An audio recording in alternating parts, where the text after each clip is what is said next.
Then check the camera. Nia Carter's voice was calm, but the rain running from her hair into the collar of her jacket made the words feel sharper than she intended.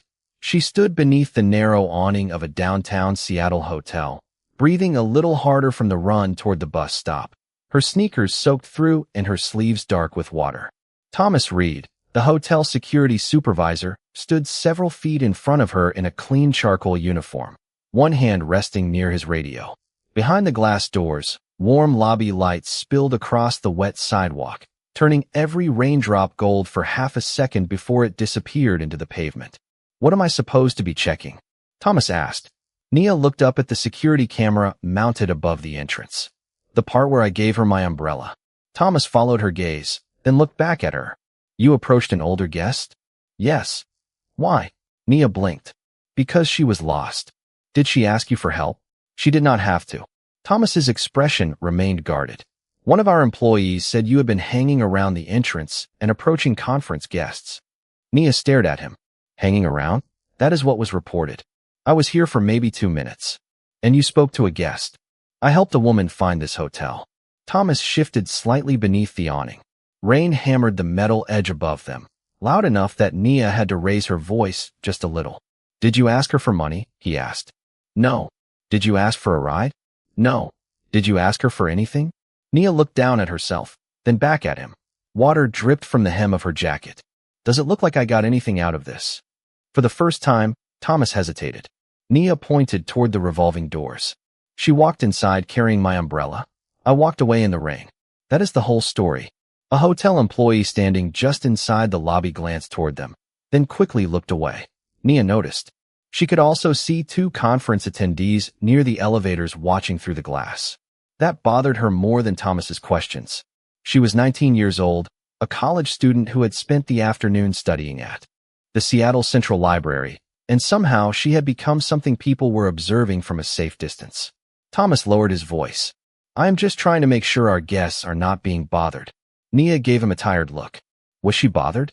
"I do not know." "Then maybe that is what you should find out." Thomas's jaw tightened. "You do not need to get defensive.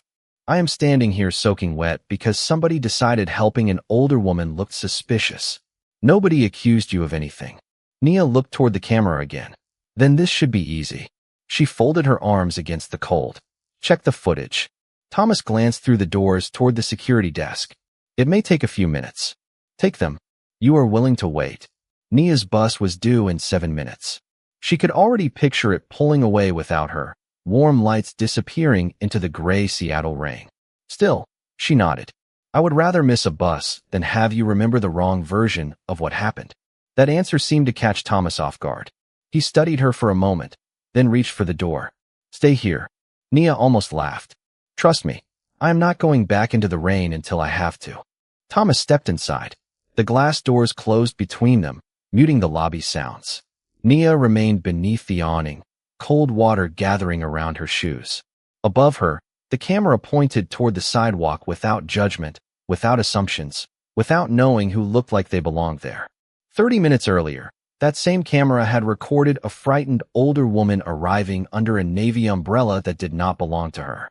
30 minutes earlier, Nia Carter had been standing beneath the wide glass overhang outside the Seattle Central Library, watching rain sweep across 4th Avenue in silver sheets.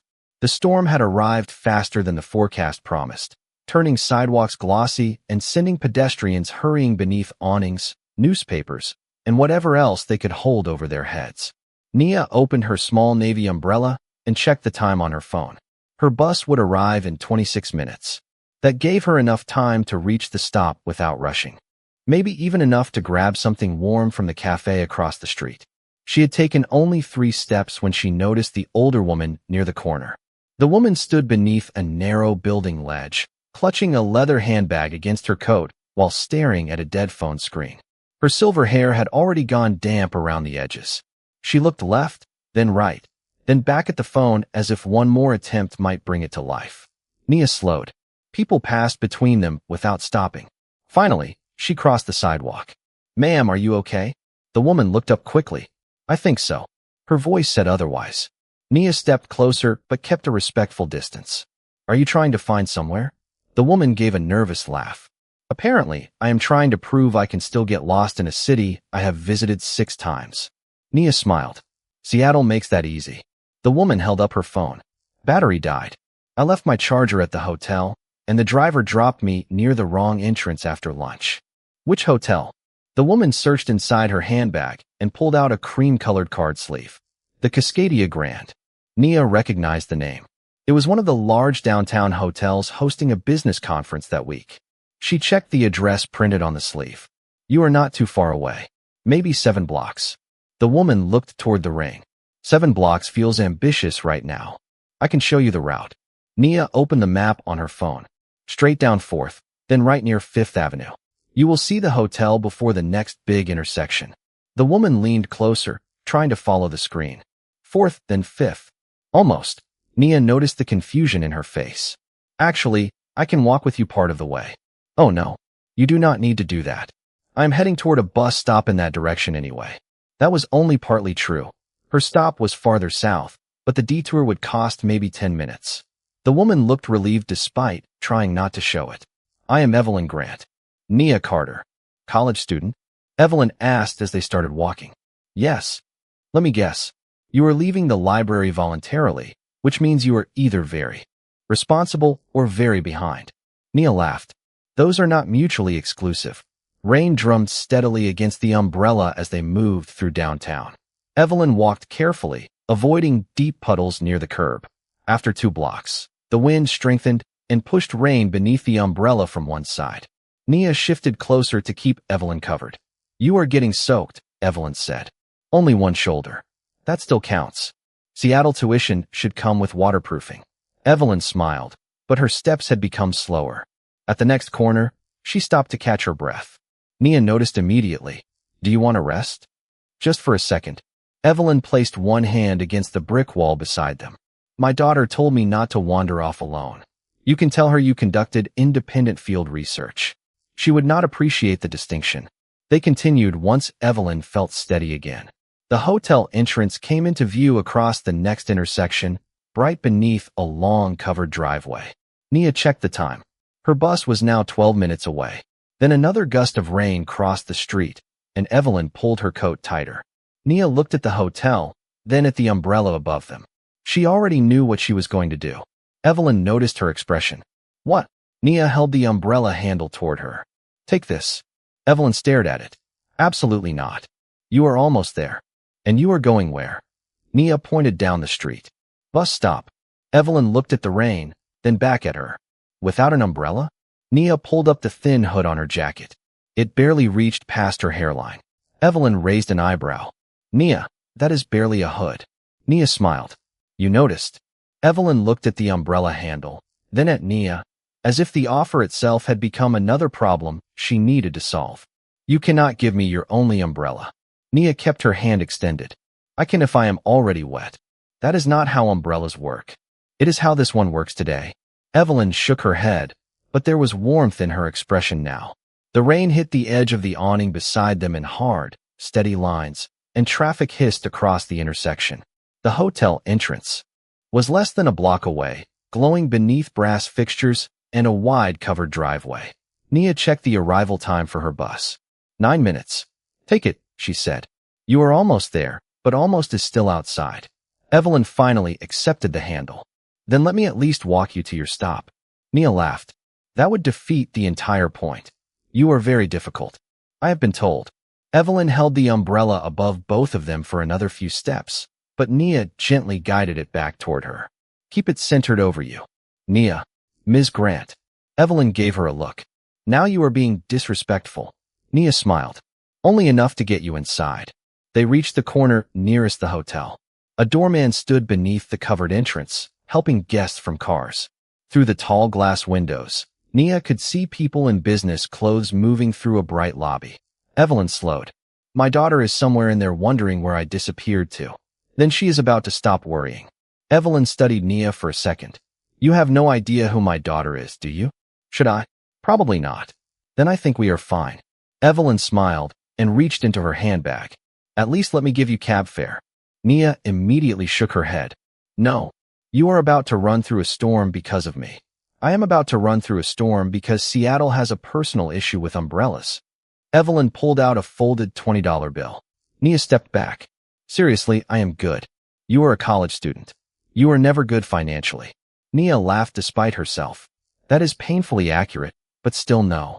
Evelyn slowly returned the money to her bag. Then how do I give this back? She lifted the navy umbrella. Nia pointed toward the hotel.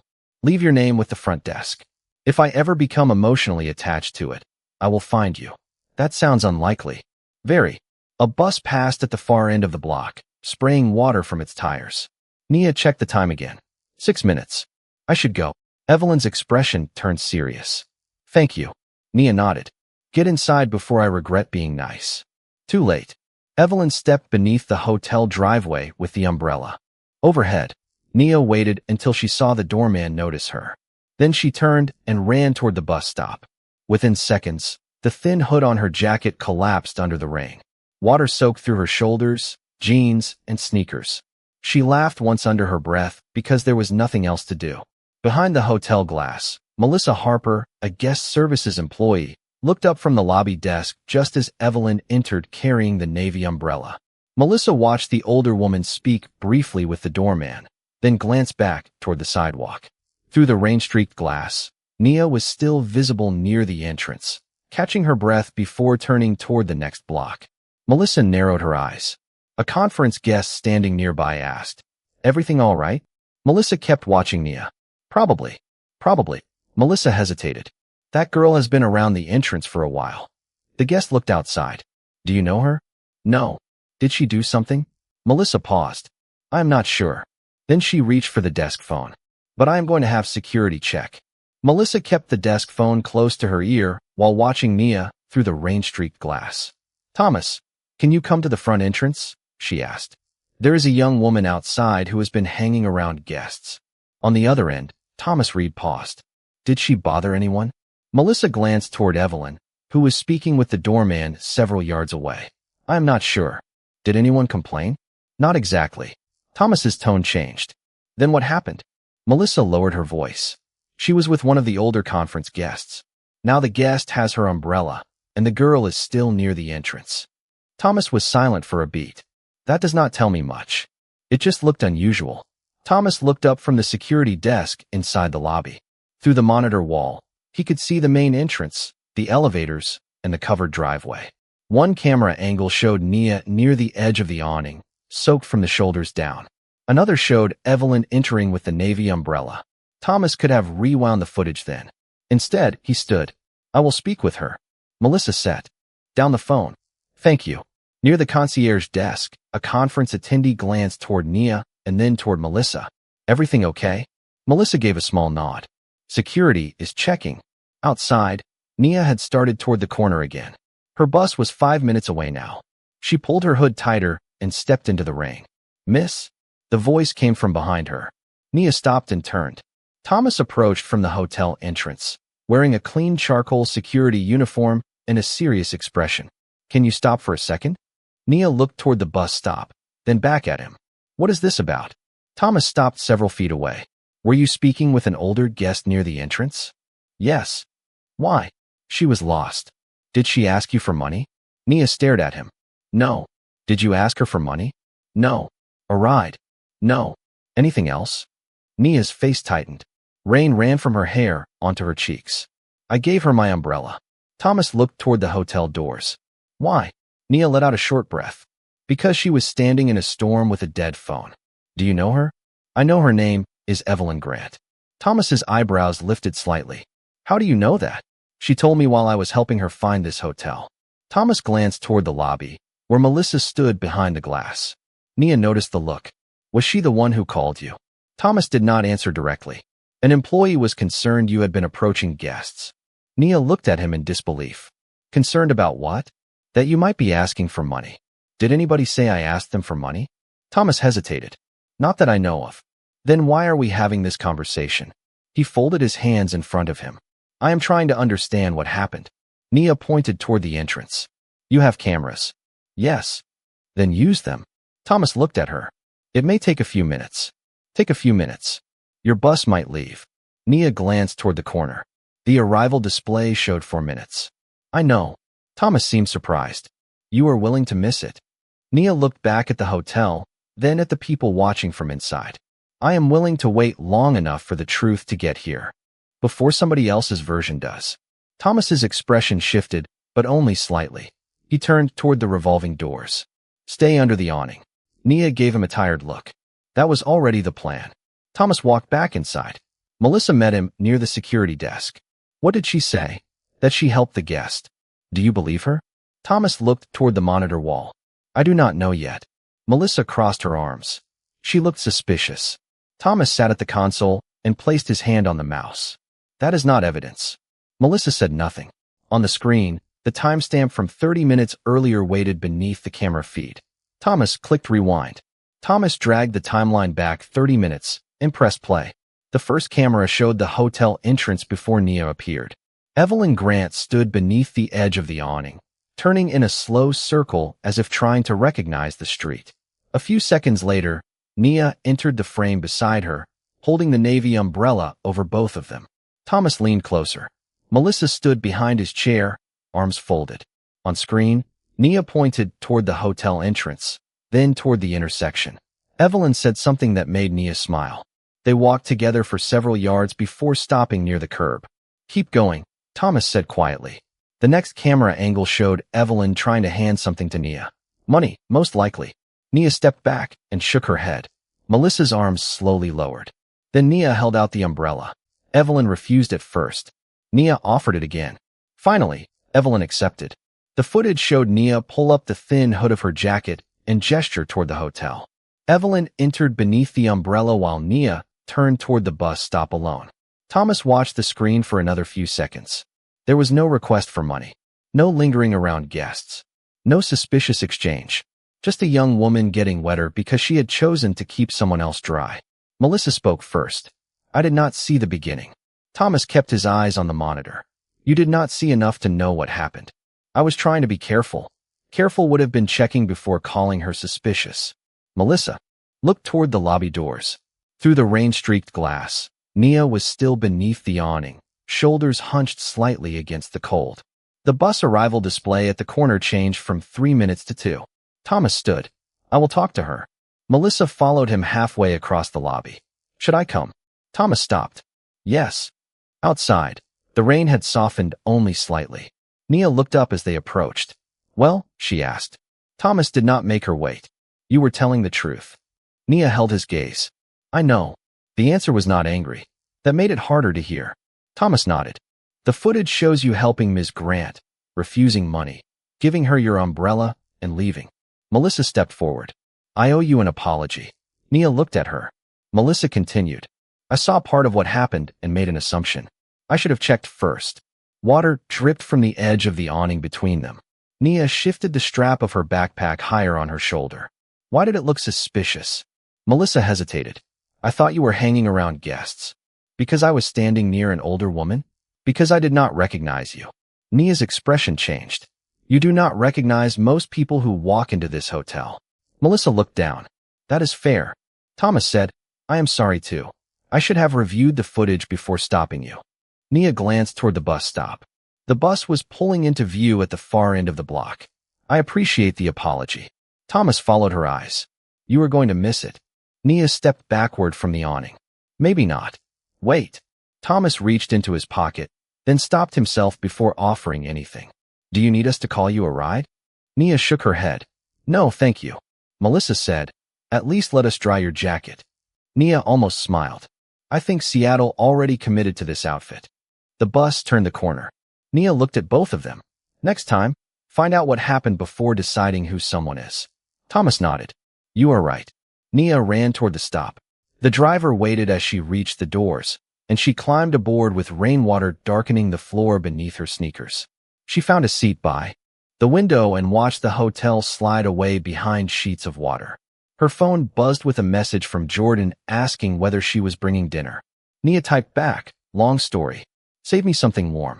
Then she leaned her forehead lightly against the cool glass. She thought the strange afternoon was finally over. 3 hours later, someone in a dark suit would ask for her by name at the residence hall. Nearly 3 hours later, Nia Carter sat cross-legged on the floor of her residence hall room with a takeout container balanced beside her laptop and a towel wrapped around her damp hair. The rain had softened outside, but water still traced silver lines down the window. Jordan Miles sat at the desk across from her, eating noodles and reading through a sociology assignment. "So let me understand this," Jordan said. "You gave away your umbrella, got questioned for being suspicious, missed half your evening, and still refused a ride." Nia looked up from her notes. "When you say it like that, it sounds inefficient." "It was inefficient. I got home." Jordan pointed at the towel. "Barely." Nia smiled and reached for her water bottle. She had already told the story twice, once on the bus by text, and once after walking into the dorm dripping onto the lobby floor. She was tired of hearing herself explain it. "The security supervisor apologized," she said. "The employee did too." Jordan leaned back. "Did that help?" Nia considered the question. "A little. Only a little. An apology explains what someone understands afterward.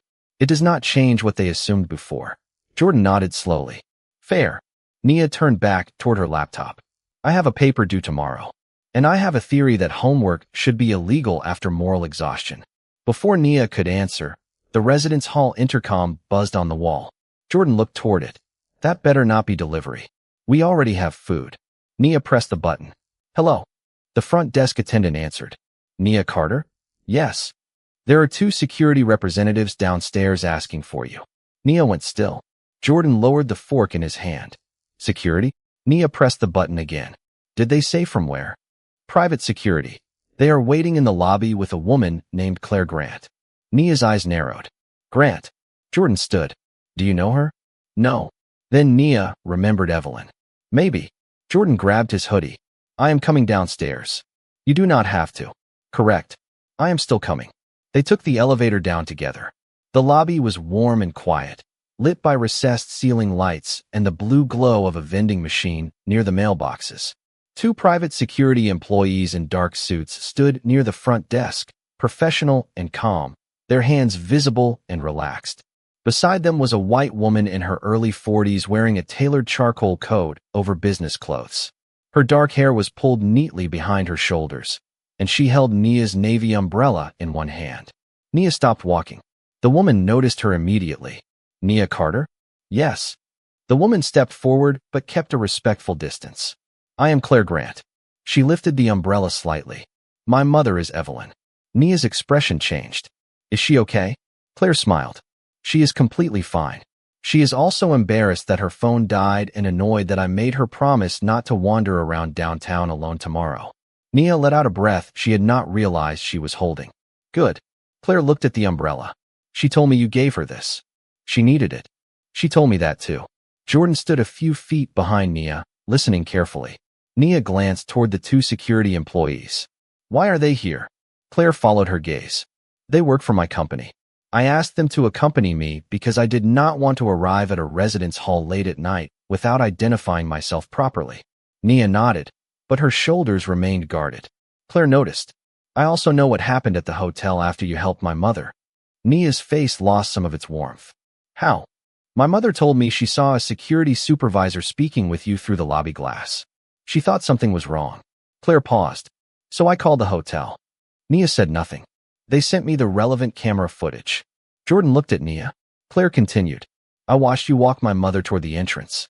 I watched her try to offer you money. I watched you refuse it. I watched you give her your only umbrella and run toward your bus in the rain." Her voice became quieter. "Then I watched hotel staff stop you and question you because they decided your kindness looked suspicious." Nia lowered her eyes for a moment. Claire held the umbrella toward her. "My mother wanted you to have this back." Nia accepted it slowly. The handle was dry now. Wrapped around it was a small handwritten note. Claire smiled. "She also wanted me to tell you something in person." Nia looked up. "What?" Claire's expression turned serious. "Thank you for helping my mother when nobody else stopped. And I am sorry that the next thing you had to prove was that helping her was all you were doing." Claire let the silence settle before she continued. "There is something else you should know."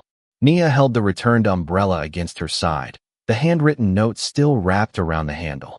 Jordan remained near the lobby desk, watching the conversation without interrupting. "My mother was in Seattle because of me," Claire said. I am attending a leadership conference at the Cascadia Grand this week. Nia nodded slowly. Okay. Claire glanced toward the two private security employees, then back at her. I run Grant Meridian Technologies. Nia recognized the name immediately. The company appeared regularly in business articles and campus career emails, a Seattle-based technology firm with offices across the country. You are Claire Grant. Claire gave a small smile. Usually that sounds less surprising when people are expecting me. Nia looked at the umbrella, then back at her. Your mother never mentioned that. That sounds exactly like my mother. One of the security employees stepped a little farther back, giving them more space. Claire continued. She did tell me everything else. She told me her phone died. She told me she got turned around near the library. She told me dozens of people passed while she stood there trying to figure out where she was. Nia shifted the umbrella to her other hand. She looked worried. She has always hated feeling dependent on anyone. Claire paused. Then you stopped. Nia shrugged slightly. It was raining. Claire studied her. That explanation sounds very simple when you say it. It was simple. Apparently not to everyone. The warmth left Claire's expression. After watching the footage, I spoke with the hotel's general manager.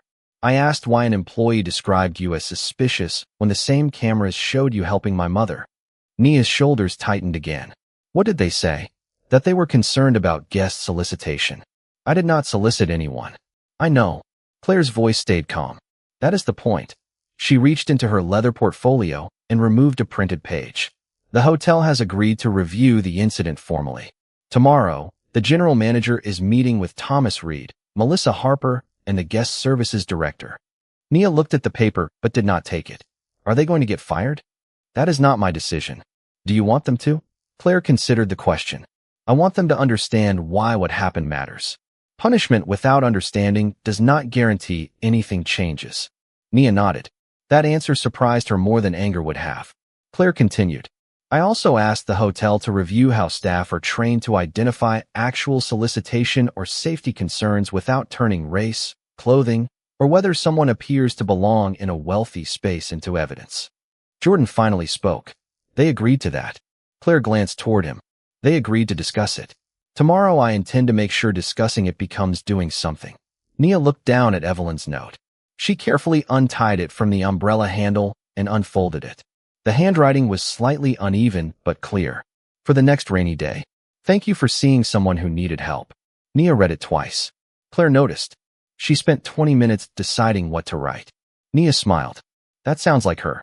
You knew her for maybe 15 minutes. Long enough. Claire laughed softly, then reached into her portfolio again. This time she pulled out a simple business card.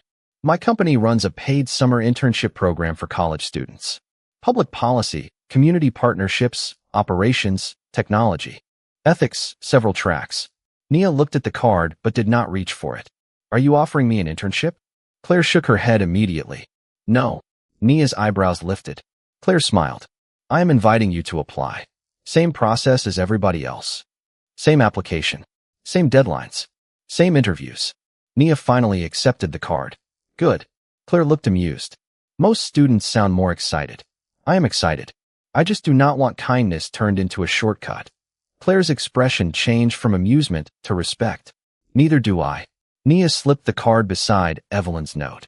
Claire glanced toward the lobby doors where rain still shimmered beneath the streetlights. Tomorrow, I am going back to the hotel. Nia looked up. Why? Claire answered quietly. Because one camera recorded what you did. Another recorded what people assumed about you. I think everyone involved needs to see both. The next morning, the rain had eased to a fine mist when Nia Carter returned to the Cascadia Grand with Claire Grant. Nia carried her navy umbrella again, dry now, folded neatly beneath one arm. The lobby looked different in daylight. The marble floor reflected pale gray light from the windows. Conference banners hung above the registration area, and hotel staff moved quietly between desks as if nothing unusual had happened there the day before. Thomas Reed was already waiting near a small conference room beside the security office. Melissa Harper stood with him, along with the hotel general manager, Daniel Foster, a white man in his 50s wearing a dark suit and a silver name badge. Daniel stepped forward first. Ms. Carter, thank you for coming back. Nia nodded. I almost did not. I understand. Claire remained beside her, but did not speak. Daniel gestured toward the conference room. We reviewed the footage again this morning. I would like everyone involved to watch it together. Inside, a monitor had been set up at one end of a long table. Thomas stood near the screen, while Melissa took a seat several chairs away. Nia stayed standing. Daniel pressed play. The first clip showed Evelyn beneath the rain, confused and alone. Then Nia entered the frame. She stopped. She spoke to Evelyn. She opened the umbrella over both of them. Nobody in the room said anything. The second angle showed Nia walking beside Evelyn toward the hotel, adjusting the umbrella each time the wind pushed rain across the sidewalk. The next clip showed Evelyn trying to offer Nia money. Nia refused. Then came the umbrella. Evelyn resisted. Nia insisted. Finally, Evelyn took it, and Nia ran toward the bus stop through the rain. Daniel paused the footage. That is what happened, he said. Claire looked toward Melissa. What did you see? Melissa swallowed. I saw Nia near a conference guest. I saw Mrs. Grant come inside with her umbrella. I saw Nia remain near the entrance. Claire asked, and what did you decide? Melissa looked at Nia. That she might have been asking guests for money. Why? Melissa hesitated longer this time. Because I did not recognize her.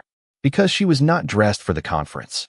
Because she was standing outside instead of coming in. Nia's voice stayed level. And because I am black? Melissa looked down at the table. Yes, I think that was part of it. The honesty changed the room. Thomas folded his hands in front of him. I should have checked the footage before I approached you. Nia looked at him. You already apologized for that. I know. Thomas took a breath. But yesterday I apologized for the inconvenience. Today I am apologizing for the assumption. Nia said nothing. Thomas continued. I treated a report like evidence because it fit a story I accepted too quickly. That was wrong. Daniel turned toward Nia. The hotel is revising its guest contact procedure. Any concern about solicitation or suspicious behavior will require specific observed conduct, not appearance, clothing, race, or whether someone seems out of place. Supervisors will verify available footage before approaching someone whenever there is no immediate safety concern. Claire asked, in writing. Yes. Daniel slid a document across the table. And training begins next month. Nia glanced at the paper, then at Melissa. I do not want someone else to need a camera just to be believed. Melissa nodded slowly. They should not. Nia picked up the folded umbrella from the chair beside her. Then make sure they do not. Daniel gave a small nod. We will. Claire finally spoke. That is the only reason I wanted this meeting. Nia looked at her. Not to get anyone fired? No. Claire glanced around the room. Accountability means the next decision has to be better than the last one. Thomas looked toward Nia. I hope you believe that. Nia considered him for a moment. I believe what you do next will answer that. Nobody tried to improve the sentence. Nobody needed to. Nia turned toward the door. Outside the conference room, sunlight broke briefly through the clouds and reflected off the wet glass entrance. She opened her umbrella even though the rain had nearly stopped, then stepped outside with Claire beside her. For the first time since the storm began, nobody followed. 3 weeks later, Nia Carter sat in the lobby of Grant Meridian Technologies in downtown Seattle with her navy umbrella resting beside her chair and a slim black portfolio across her knees. Morning light poured through the glass walls, bright enough to turn the wet streets below into silver lines. The internship interviews were being held on the 21st floor, and nothing about the process felt arranged for her.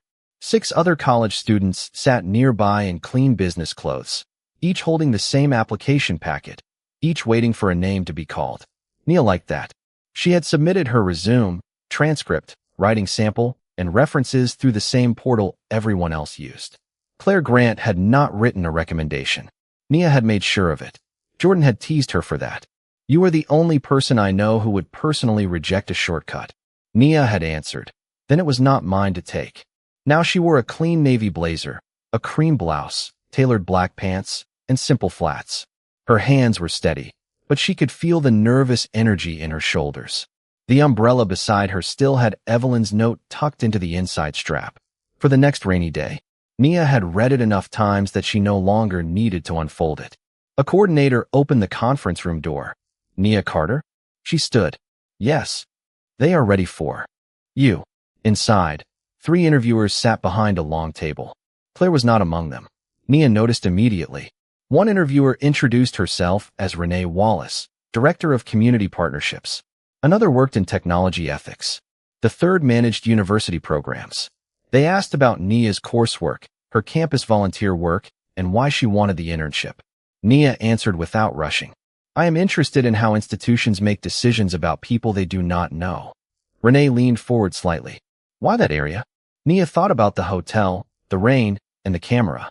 Because small assumptions can become policies if nobody challenges them. The interviewer from technology ethics asked, can you give an example?